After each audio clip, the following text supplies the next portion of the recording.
एकूणच भाजपनं मुंबईमध्ये ही मोठी मुसंडी मारली आहे, तर ठाकरेंची 25 वर्षांची सत्ता आता गेलेली आहे. त्याच संदर्भातल्या टॉप 9 घडामोडी बघूया.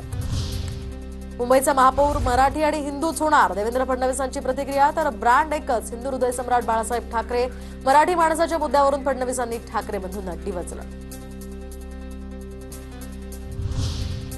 उद्धवजी आणि पेंग्विनला जय श्रीराम. मुंबई पालिकेतील निकालानंतर हस्तानाचा व्हिडिओ ट्विट करत नितेश राणेंनी डिवचलं. रसमलाईचा फोटो ट्विट करत भाजप युवा मोर्चानं ठाकरे बंधूंना डिवचलं. मुंबईचा निकाल बोलतो, कोणाचा आवाज नाही.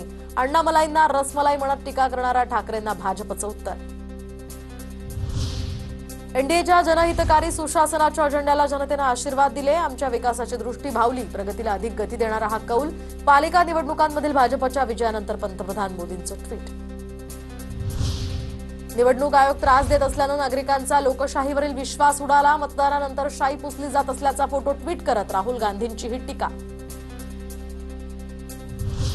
मुंबईमध्ये महायुतीला मोठं यश मिळालं. मंत्री पंकजा मुंडेंची विजयानंतर प्रतिक्रिया. तर फडणवीसांचे विकासाचे मुद्दे मतदारांना आवडले, पंकजा मुंडेंचं वक्तव्य. काहीही झालं तरी मुंबईमध्ये ठाकरेंचं वर्चस्व राहणार.